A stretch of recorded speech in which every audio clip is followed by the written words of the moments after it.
다윗이 절대 하지 않은 기도. 다윗을 왕으로 만들다.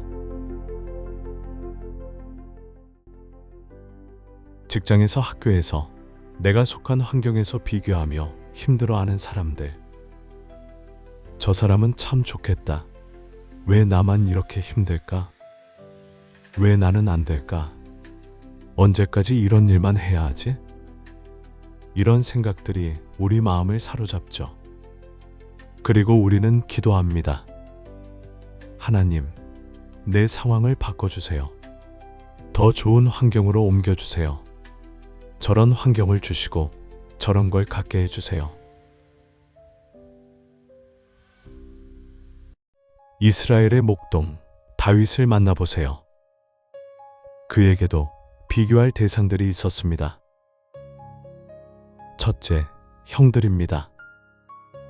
엘리압, 아비나답, 삼마.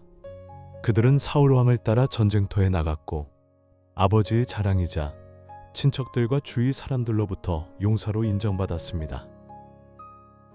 둘째, 이웃의 목자들입니다.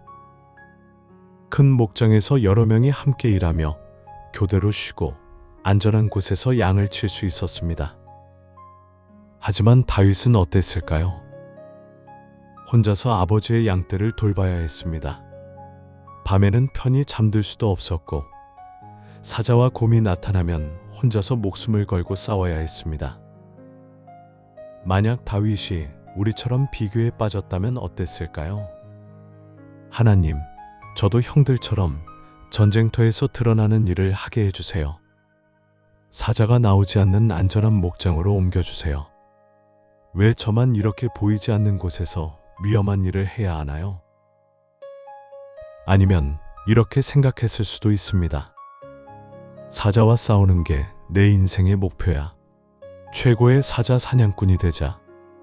그랬다면 다윗은 어떻게 되었을까요?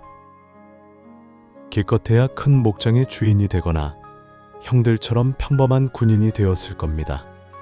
아니면 유명한 사자 사냥꾼이 되는 정도에서 멈췄겠죠. 하지만 다윗은 달랐습니다. 그는 비교하면서 눈에 보이는 것만 구하지 않았어요. 사자와 곰이 나타났을 때 왜 나만 이런 일을 당하지? 라고 하지 않았습니다.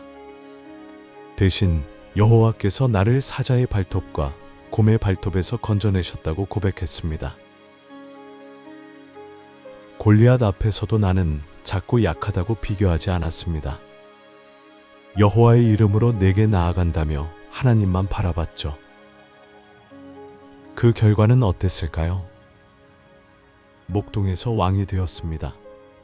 다윗이 상상도 못했던 하나님의 계획이었던 것이죠. 다윗이 우리에게 보여준 것은 이것입니다. 비교하지 않고 현재에 충실할 때 하나님의 더 큰 계획이 열린다는 것. 작은 목장에서 충성했기에 큰 나라를 맡길 수 있었습니다. 사자와 곰을 물리쳤기에 골리앗도 이길 수 있었죠. 우리가 보기에는 불공평하고 힘든 상황이지만 하나님께는 우리를 향한 특별한 계획이 있습니다. 다만 우리 시야로는 볼 수 없을 뿐입니다. 그렇다면 우리는 어떻게 살아야 할까요? 첫째, 비교하지 마세요. 하나님은 각자에게 다른 계획을 갖고 계십니다. 둘째, 현재의 최선을 다하세요. 작은 일에 충성하는 자에게 큰 일을 맡기십니다. 셋째, 하나님의 더 큰 계획을 신뢰하세요. 우리가 상상하는 것보다 훨씬 놀라운 일을 계획하고 계십니다. 다윗처럼 비교하지 않고 하나님만 바라보는 삶을 살아보세요. 그때 여러분도 상상하지 못했던 하나님의 놀라운 계획을 경험하게 될 것입니다.